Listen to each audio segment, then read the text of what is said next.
हमने शहर को दी एक नई पहचान, हम हैं सिंघानिया बिल्डकॉन।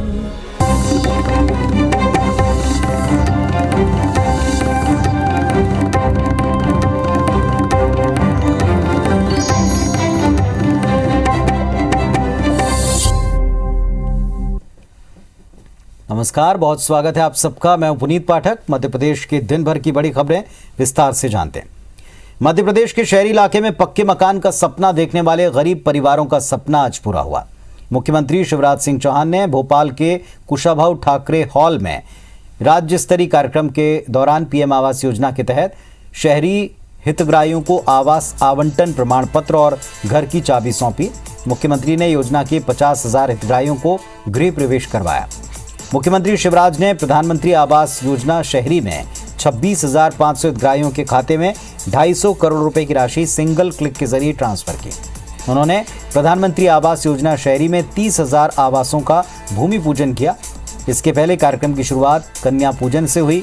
कार्यक्रम को संबोधित करते हुए मुख्यमंत्री ने कहा कि सुनियोजित विकास के लिए जिला प्रशासन के साथ मिलकर स्थानीय लोग शहर और गांव का गौरव दिवस मनाएं। भोपाल का गौरव दिवस 1 जून को मनाया जाएगा।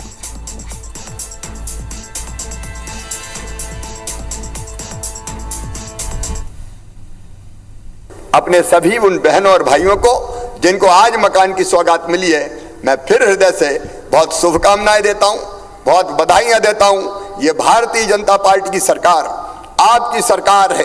प्रधानमंत्री जी के नेतृत्व में देश आगे बढ़ रहा है और मध्य प्रदेश को आगे बढ़ाने में हम कोई कोर कसर नहीं छोड़ेंगे। आपकी जिंदगी बदलना भारतीय जनता पार्टी की सरकार का मकसद और लक्ष्य है। मध्य प्रदेश में जिलों से लेकर तहसील स्तर तक गुटों में बिखरी कांग्रेस पार्टी को एकजुट करने के लिए कमलनाथ लगातार प्रदेश भर में दौरे कर रहे हैं। मिशन 2023 की टारगेट के साथ पूर्व सीएम कमलनाथ ने भिंड में जन आक्रोश सभा को संबोधित किया। वहीं आपसी मतभेद को दरकिनार कर डॉक्टर गोविंद सिंह, चौधरी राकेश सिंह और हेमंत कटारे एक मंच पर नजर आए। सभा में पूर्व मंत्री सज्जन सिंह वर्मा, पीसी शर्मा, बालेंदु शुक्ला भी शामिल हुए। संबोधित करते हुए कमलनाथ ने प्रदेश और केंद्र सरकार पर जमकर निशाना साधा।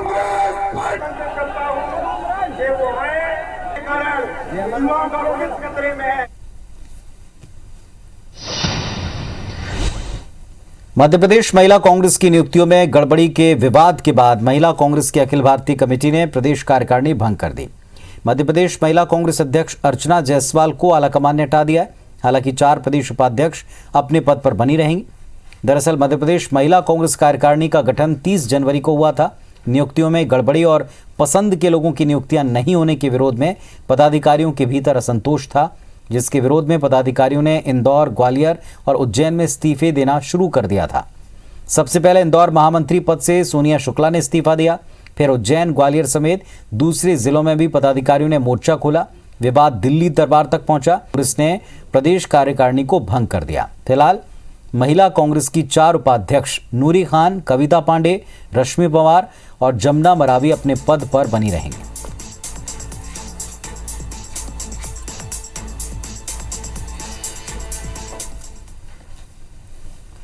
मध्य प्रदेश में युवाओं को गुणवत्तापूर्ण शिक्षा देने के लिए जल्दी डिजिटल यूनिवर्सिटी और स्किल यूनिवर्सिटी खुलेगी। इसके लिए भोपाल में स्किल यूनिवर्सिटी तो उज्जैन में डिजिटल यूनिवर्सिटी खोलने का प्रस्ताव है। उच्च शिक्षा मंत्री मोहन यादव ने विभाग की समीक्षा बैठक में निर्देश दिया। उज्जैन में स्थापित होने वाली डिजिटल यूनिवर्सिटी के लिए उज्जैन विश्वविद्यालय के प्रोफेसर्स और विभागीय अधिकारी देश की पहली डिजिटल यूनिवर्सिटी केरल में जाकर दौरा करेंगे और कॉन्सेप्ट पेपर तैयार करेंगे। भोपाल में बनने वाली स्किल यूनिवर्सिटी के लिए बरकतुल्ला विश्वविद्यालय के प्रोफेसर्स और विभागीय अधिकारी राजस्थान कौशल विश्वविद्यालय का दौरा कर वहां के कॉन्सेप्ट पेपर तैयार करेंगे। इन्हीं पेपर्स के आधार पर दोनों यूनिवर्सिटीज को बनाने की रूपरेखा तैयार की जाएगी।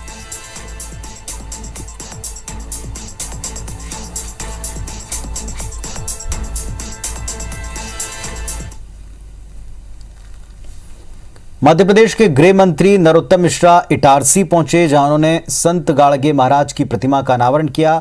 इसके साथ ही पुलिस लाइन में 17 करोड़ की लागत से बने 120 नवनिर्मित भवनों का लोकार्पण किया। नरोत्तम मिश्रा ने पुलिस वालों की तारीफ करते हुए कहा कि कोरोना काल में सिर्फ पुलिस ही थी जो अपनी जान की परवाह किए बिना लोगों की रक्षा में डटी रही। यूक्रेन में फंसे भारतीयों को लेकर कहा कि प्रधानमंत्री और मुख्यमंत्री यूक्रेन के छात्रों और परिवार वालों के संपर्क में हैं। भारतीयों को लाने का काम जारी है। कल परसों एक फ्लाइट यूक्रेन जाएगी। सभी छात्र छात्राओं और भारतीय नागरिकों को सुरक्षित वापसी कराएगी।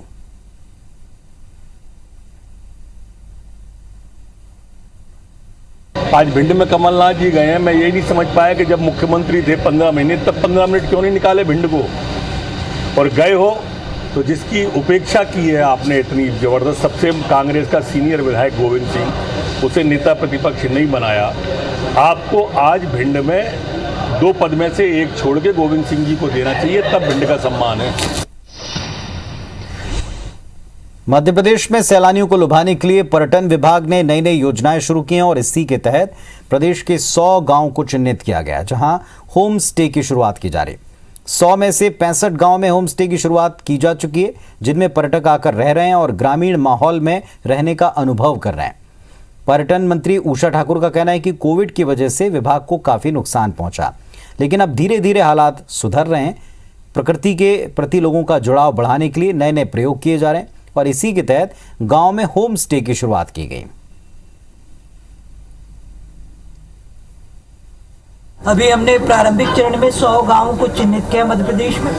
65 गांव में होम स्टे की योजना प्रारंभ हो चुकी है और लोगों का रिस्पांस बहुत अच्छा आ रहा है, क्योंकि स्थानीय आदमी को उसमें रोजगार भी उपलब्ध होता है। कम पूंजी में उन गांवों में लोग बहुत अच्छे से अपने कामकाज को व्यवस्थित कर पाते हैं। रूस और यूक्रेन के बीच बढ़ते तनाव के मध्य भारतीय छात्रों की वापसी जारी है। मध्य प्रदेश के 2 छात्र कल यूक्रेन से एयर इंडिया की फ्लाइट से दिल्ली वापस आ चुके हैं। भोपाल के हर्षित शर्मा और इंदौर की आयुषी जैन शताब्दी एक्सप्रेस से भोपाल आ गए। इस दौरान हर्षित ने बताया कि वापसी के लिए दूतावास से पूरी मदद मिली। मध्य प्रदेश सरकार ने अपनी ओर से मदद की है। वहीं हर्षित के पिता आनंद शर्मा ने भी बेटे की वापसी के लिए सरकार को धन्यवाद दिया। कहा कि पहली फ्लाइट से उनके बेटे को वापस लाया गया, इससे बढ़कर खुशी की बात और क्या होगी। मैं बस यही कहना चाहता हूँ कि जल्दी सब सही हो जाए। माहौल अभी थोड़ा सा टेंस है, बट हो सकता है कि जल्दी सब सही हो जाए। वहाँ जो स्टूडेंट फंसे हैं उनकी किस तरीके से मदद की जाएगी? वहाँ जो स्टूडेंट फंसे हैं, एम्बेसी ने 3 फ्लाइट्स निकाली है, 22 तारीख, 24 तारीख और 26 तारीख की। उसमें इवैक्यूएशन करवाया जा रहा है एम्बेसी के द्वारा। यूक्रेन एम्बेसी ने काफी सहयोग किया है। इंडिया एम्बेसी ने भी बच्चों को लाने की व्यवस्था की है। प्रदेश सरकार की तरफ से ही न बड़ा सहयोग रहा है। किसी प्रकार का कहीं कोई परेशानी नहीं गई है। हमारे यहाँ के मुख्यमंत्री श्री शिवराज सिंह चौहान द्वारा बहुत सहयोग किया। मध्य प्रदेश उद्यानिकी विभाग अब किसानों के सुझाव लेकर के बजट बनाने में जुटा है। संभागवार इसके लिए कार्यशाला आयोजित की जा रही हैं। राजधानी में भोपाल अंचल के किसानों के लिए उद्यानिकी और प्रसंस्करण विषय पर आयोजित प्रशिक्षण कार्यक्रम में मौजूद किसानों को संबोधित करते हुए उद्यानिकी मंत्री भारत सिंह कुशवाहा ने कहा, सरकार किसानों से सलाह लेकर बजट तैयार करेगी। कहा कि किसान केवल फसल उत्पादन तक सीमित न रहकर अपनी उपज की प्रोसेसिंग करें। यूनिट के लिए सरकार बड़ा अनुदान देती है। किसानों ने खासतौर पर उद्यानिकी फसलों की एमएसपी निर्धारित करने, आलू और दूसरी उद्यानिकी फसलों के बीज पर अनुदान, उद्यानिकी फसलों के लिए खास ट्रेनिंग, पशुधन नस्ल सुधार के लिए बजट प्रावधान करने के सुझाव दिए। किसानों ने फसलों की सुरक्षा के लिए चेन फेंसिंग पर भी जोर दिया है।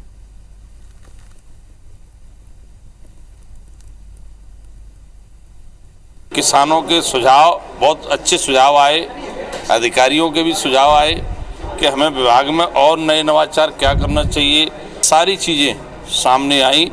मुख्य रूप से किसानों के मैं ये कह सकता हूँ कि जो कार्यशाला 1 दिवसीय थी जो सार्थक रही। किसानों की समस्याएं थी उनको दूर करने का एक प्रयास किया गया है, कोशिश की गई और मैं शुक्रगुजार हूं मध्य प्रदेश सरकार का। और इस मामले में मैं हरियाणा में जाकर मेरे किसान भाइयों के साथ भी, अधिकारियों के साथ भी और माननीय कृषि मंत्री के साथ भी विषय पर चर्चा करूंगा। बहुत अच्छा लगा और जो हमको जानकारी मिली कृषि करने की वो भी बहुत बढ़िया है और सरकार का भी सहयोग मिल रहा है और अधिकारी का भी।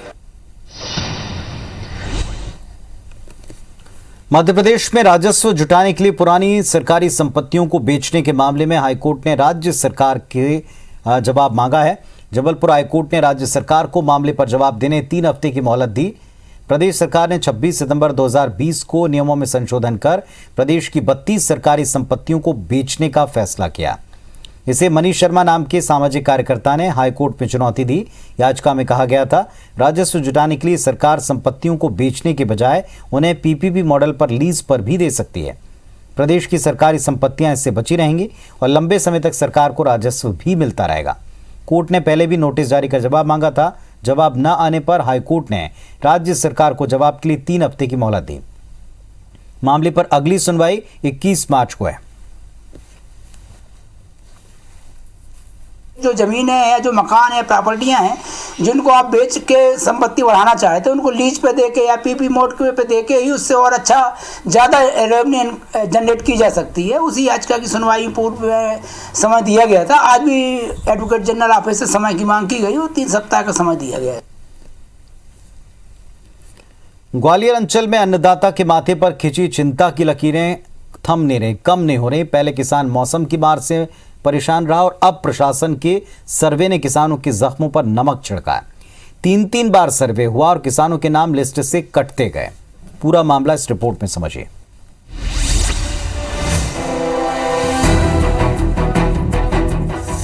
किसानों की कम नहीं हो रही परेशानी। 3 सर्वे के बावजूद नहीं मिला मुआवजा। 5000 से ज्यादा किसानों के लिस्ट से नाम गायब।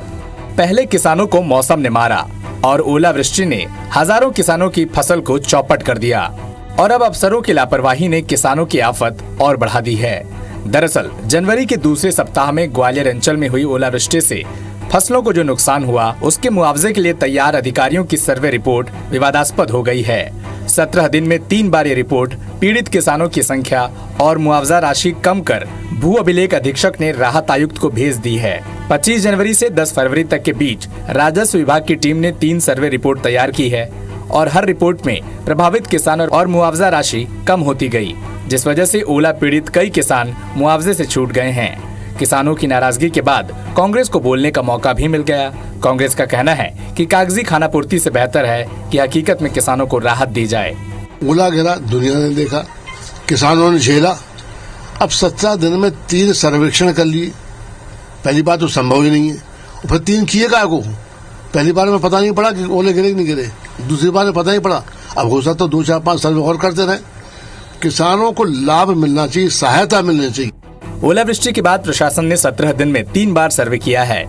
बता दें कि 25 जनवरी को पहली रिपोर्ट तैयार हुई, जिसमें बताया गया कि डबरा, चिनौर, घाटी गांव और बेहतर गांव ब्लॉक के 51 गांव में 10,441.48 हेक्टेयर रकबे में फसल का नुकसान हुआ। इसमें 14,224 किसानों का 23 करोड़ 87 लाख रुपए के नुकसान का आकलन किया गया है।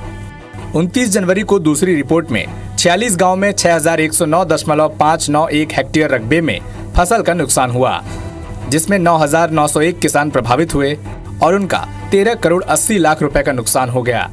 यानी 4 दिन में ही सर्वे में 5 गांव, करीब 10 करोड़ रुपए और 4,323 किसान कम हो गए। और फरवरी को तीसरी अंतिम रिपोर्ट में ये सभी आंकड़े फिर बदल गए और 42 गांव में ही फसलों का नुकसान माना गया, जिसमें 6,637.791 हेक्टेयर रकबे की फसल का बर्बाद होना बताया गया और इसमें 10 करोड़ 60 लाख रुपए का नुकसान बताया, जो बीते दिनों सीएम शिवराज ने पीड़ितों को दिया था। पहली रिपोर्ट की तुलना में टीम ने 9 गांव, 5,389 किसान और 13 करोड़ 27 लाख रुपए कम कर दिए। इस मामले में मंत्री भारत सिंह कुशवाहा का कहना है कि सर्वे में लगातार सुधार किया गया है कि कहीं कोई पात्र व्यक्ति छूट न जाए, कहीं किसी के साथ पक्षपात तो नहीं हो रहा है। तो तीनों सर्वे की समीक्षा करके पूरी हकीकत सामने आ जाती है और राहत राशि उनके खाते में पहुंचाने का काम सरकार ने किया है। बहरहाल ग्वालियर जिला प्रशासन ने जो सर्वे रिपोर्ट राहत आयुक्त को भेजी है, उसके हिसाब से ग्वालियर के 8,835 किसानों को 10 करोड़ 60,30,507 रुपए का मुआवजा दिया जाएगा। लेकिन 3 रिपोर्ट के बाद जिस तरह से किसानों के नाम कांटे छाटे गए हैं, उससे हजारों किसान राहत से वंचित हो गए हैं। उम्मीद है सरकार सर्वे पर संज्ञान लेगी और पीड़ित किसानों के जख्मों पर राहत का मलहम लगाया जाएगा। Nasir Gauri, IBC 24 Gwalior. NEET UG counselling यानी कि एमबीबीएस और बीडीएस कोर्सेज में दाखिले में 27% ओबीसी आरक्षण न दिए जाने के मामले पर जबलपुर हाईकोर्ट ने राज्य सरकार से जवाब मांगा है। हाईकोर्ट ने राज्य सरकार से पूछा है कि जब केंद्र और राज्य सरकार नीट यूजी काउंसलिंग में 27% ओबीसी आरक्षण देने का नियम बना चुकी है तो सरकार अपने नियमों के खिलाफ दाखिलों में 14% आरक्षण कैसे दे रही। हाईकोर्ट में याचिका सिवनी की एक छात्रा ने दायर की। सरकार ने के अपने ही बनाए नियमों के खिलाफ काम करने को इसमें चुनौती दी गई। हाईकोर्ट ने राज्य सरकार से इस पर विस्तार से जवाब मांगा है। 25 फरवरी को अगली सुनवाई। सीटों का अलॉटमेंट है, इसमें मात्र 14% ओबीसी को आरक्षण ही दे रहे हैं। तो उस तथ्य के परीक्षण के लिए आज प्रकरण रखा था और माननीय न्यायालय ने माना कि किसी भी अधिनियम पे और नियमों पर हाई कोर्ट की या सुप्रीम कोर्ट की रोक नहीं है, फिर भी राज्य सरकार इसको लागू नहीं कर रही। आड़े हाथों भी कोर्ट ने लिया कि भाई आपके ही बनाए नियम हैं और आप इसको फॉलो नहीं कर रहे हैं और नोटिस जारी करके परसों के लिए प्रकरण रखा है। हाईकोर्ट ने एमपीपीएससी 2020 की प्रारंभिक परीक्षा में सही उत्तर को गलत मानकर छात्रों को फेल करने के मामले में अहम फैसला सुनाया। जबलपुर हाईकोर्ट ने सही उत्तर देने के बावजूद फेल किए गए 15 उम्मीदवारों को पीएससी की मुख्य परीक्षा में शामिल करने का आदेश दिया। साथ ही हाईकोर्ट ने मामले में राज्य सरकार और एमपीपीएससी को नोटिस जारी कर जवाब मांगा है। हाईकोर्ट में याचिका पीएससी की प्रारंभिक परीक्षा में 2 अंकों से फेल छात्रों ने दायर की थी। याचिका में कहा गया कि पीएससी ने सवाल के सही उत्तर को गलत मानकर छात्रों को फेल कर दिया। पीएससी 2020 की परीक्षा में आदि ब्रह्म समाज के संस्थापक का नाम पूछा गया था, जिसका सही उत्तर केशव चंद्र सेन था।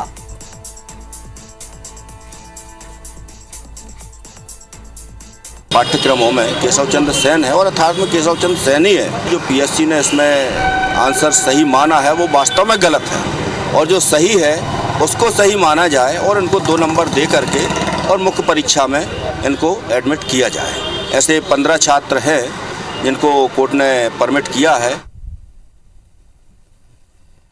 मध्य प्रदेश में बुंदेलखंड के सागर, दमोह और छतरपुर जिले के करीब 300 गांव में दूषित वाटर सप्लाई को जबलपुर हाईकोर्ट में चुनौती दी गई। मामले पर सुनवाई के बाद हाईकोर्ट ने प्रदेश सरकार और पाइपलाइन बिछाने वाली निजी कंपनी L&T और TVU साउथ एशिया को नोटिस जारी कर इस पर जवाब मांगा है। केंद्र सरकार के जल जीवन मिशन के तहत वाटर सप्लाई की योजना लागू की गई, जिसके लिए मध्य प्रदेश जल बोर्ड और L&T कंपनी के बीच एग्रीमेंट हुआ। याचिका में आरोप है कि कंपनी ने घटिया क्वालिटी के सामान का इस्तेमाल किया, जिससे जगह जगह ये पाइपलाइन फूट गए। लीकेज के कारण ग्रामीणों को गंदा पानी पीने को मिल रहा है। याचिका में कहा गया कि पूरे प्रोजेक्ट की क्वालिटी कंट्रोल का काम TUV साउथ एशिया कंपनी को दिया गया था, लेकिन उसने भी इस पर कोई ध्यान नहीं दिया। अधिकारी ने शिकायतों के बाद कोई कार्रवाई नहीं की है।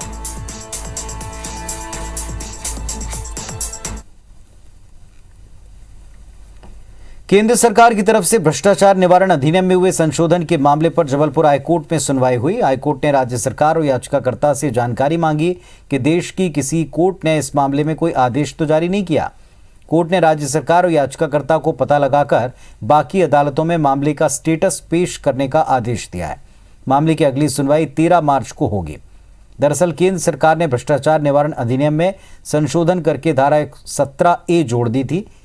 इसमें प्रावधान है कि भ्रष्टाचार के किसी भी मामले में सरकारी अधिकारियों की गिरफ्तारी या उन पर FIR दर्ज करने से पहले सरकार की अनुमति लेना जरूरी होगी। सुनवाई के दौरान न्यायालय का ये मत था कि चूंकि ये सेंट्रल एक्ट है और 2008 का संशोधन 2018 का संशोधन है, तो इसका दोनों पक्ष ये पता करके बताएं कि मध्य भारत के विभिन्न हाई कोर्टों में क्या इसकी वैधानिकता को चुनौती दी गई है और दी गई है तो क्या उसके रिजल्ट रहे, इसकी जानकारी अगली पेशी पे दी जाए। 13 मार्च को अगली सुनवाई। तो इस बुलेटिन में फिलहाल इतना ही। खबरों अपडेट्स के लिए आप देखते रहें IBC 24। नमस्कार।